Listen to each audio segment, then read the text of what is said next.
महाराष्ट्र में राजहट चल रहा है। एक का नाम राज है, दूसरे के हाथ में राज है।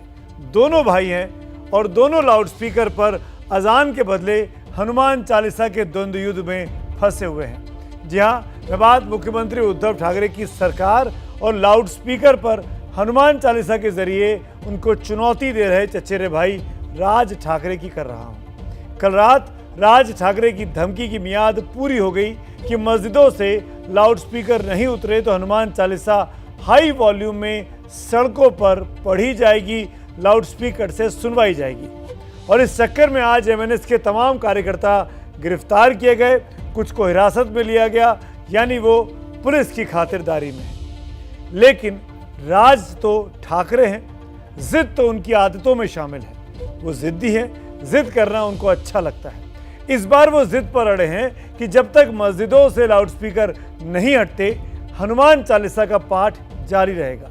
तो हमारा आज का सवाल इसी मुद्दे से जुड़ा हुआ है। क्या राज ठाकरे की सार्वजनिक तौर पर हनुमान चालीसा पढ़ने की जिद जायज़ है? आप एबीपी न्यूज़ के ट्विटर हैंडल @ABP न्यूज़ पर जाकर अपने जवाब दे सकते हैं। फाइनल जवाब शो के आखिर में आपको दिखाएंगे।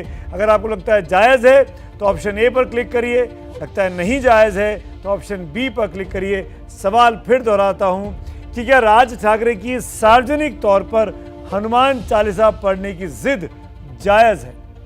अब इतना तो इस पूरे घटनाक्रम के बाद तय हो चुका है कि राजस्थान में लाउडस्पीकर की आवाज़ जब तक धीमी नहीं होती तब तक राज ठाकरे की राजनीति हाई पिच पर चलती रहेगी। आज पहले दिन कई मस्जिदों पर लाउडस्पीकर नहीं बजे तो कई जगहों पर लाउडस्पीकर को लेकर राज ठाकरे के कार्यकर्ताओं से पुलिस वालों की भिड़ंत भी हुई। मेरे सहयोगी प्रशांत बड़े, रौनक कुकड़े और जितेंद्र दीक्षित की ये खास रिपोर्ट पूरी मुंबई से देखिए। एक दिन का आंदोलन नहीं है, ये चालू रहेगा जब तक ये आवाजें लाउडस्पीकर बंद नहीं होते।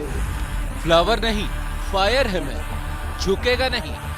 कुछ इसी अंदाज में राज ठाकरे के मिशन लाउड स्पीकर का पहला दिन पूरा हुआ।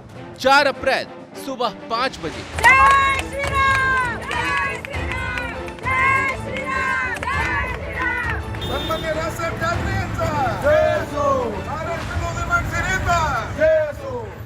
ठाकरे के चैलेंज को पूरा करने के लिए सुबह सवेरे ही उनके कार्यकर्ता सड़कों पर उतरने लगे। बाकी सब अंगार है, बाकी सब अंगार है, अंगार है। राज की चुनौती को धराशायी करने के लिए महाराष्ट्र सरकार ने भी रात से ही तैयारी की हुई थी।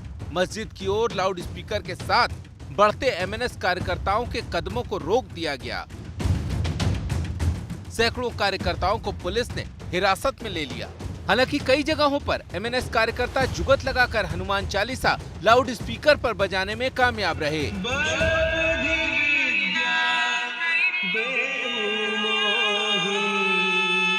सुबह के 5:16 हुआ है। कुछ देर पहले ठाणे के इस परिसर में अजान हुई और उसी के विरोध में महाराष्ट्र नवनिर्माण सेना ने यहाँ पर हनुमान चालीसा लगाई है। आपने हनुमान चालीसा लगाई है, आप भी नियम का उल्लंघन कर रहे हैं। सुबह के 5:15 बजे हैं। मुंबई की अगर बात करें तो यहाँ 1140 मस्जिदें हैं, जिनमें से कि 135 मस्जिदों ने लाउडस्पीकर का इस्तेमाल किया।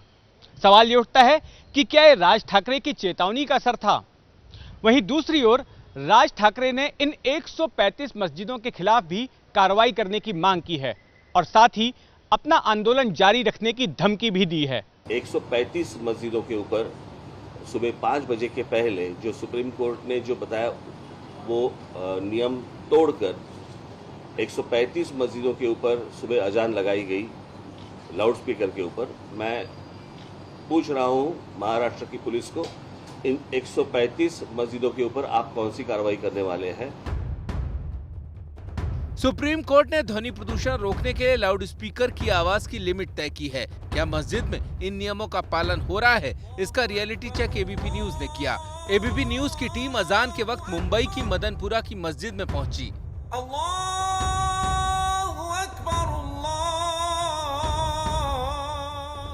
5 बज चुके हैं, 5:10 हुए। हम देख सकते हैं घड़ी में 5:10 10 मिनट हुए हैं और यहाँ पर 5 बजे से लेकर ही लाउड स्पीकर जो है वो शुरू हुआ है और इसकी डेसिबल भी चेक कर रहे हैं। हम देख सकते हैं डेसिबल की जो क्षमता है वो भी अभी यहाँ पर दिखाई दे रही है कि यहाँ पर 70 डेसिबल से भी ज़्यादा यहाँ पर हम देख सकते हैं यहाँ पर इस मीटर में।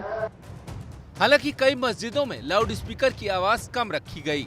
खेड़ी इलाके में हम पहुंचे हैं जहां सुबह की नमाज का समय हो गया है, नमाज हो चुकी है, नमाज की आवाज़ इस इलाके में नहीं आई। आप देखेंगे कि तमाम जो लोग हैं यहाँ पर सुबह की नमाज के लिए जो पहुंचते हैं, जो राज ठाकरे जी ने लाउड स्पीकर को लेके कहा था, कैसी रही? यहाँ शांति रही? यहाँ कोई आया तो नहीं? नहीं कोई हनुमान चालीसा या आवाज कुछ ऐसा तो नहीं कोई चीज नहीं है, कुछ नहीं, शांति से सब कुछ एकदम शांति थी इधर। अब इसे लेकर ही शिवसेना ने राज ठाकरे पर पलटवार किया है। कोई प्रोटेस्ट नहीं है। महाराष्ट्र में कोई भी गैर कानूनी लाउड स्पीकर नहीं चल रहा है पहले से, तो ये आंदोलन क्यों कर रहे हो भाई? आप माहौल खराब करने की कोशिश कर रहे हो। पूरे देश में कानून बना है लाउड स्पीकर के बारे में, उसका पालन इस देश के प्रदेश में हो रहा है। ये लड़ाई सिर्फ लाउड स्पीकर की होती तो घमासान थम भी गया होता, लेकिन असल लड़ाई तो बाला साहेब से विरासत में मिले हिंदुत्व को लेकर है। राज ठाकरे ने बाला साहेब का पुराना वीडियो ट्वीट किया जिसमें मस्जिदों से लाउड स्पीकर हटाने की बात है। ज्या दिवशी माझं सरकार या महाराष्ट्रामध्ये येईल त्यावेळेला रस्त्यामधले नमाज आम्ही पडल्या बंद केल्याशिवाय राहणार नाही।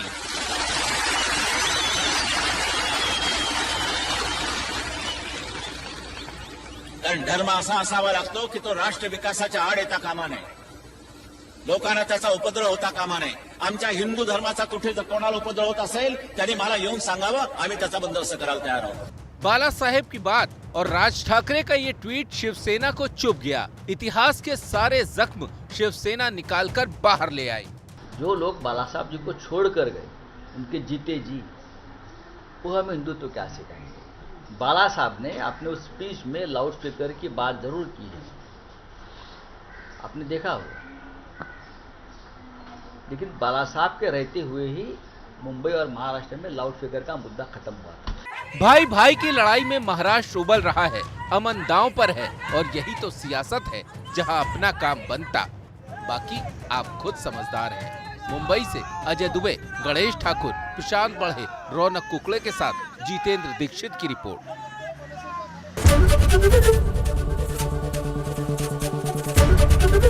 एबीपी न्यूज आपको रखे आगे।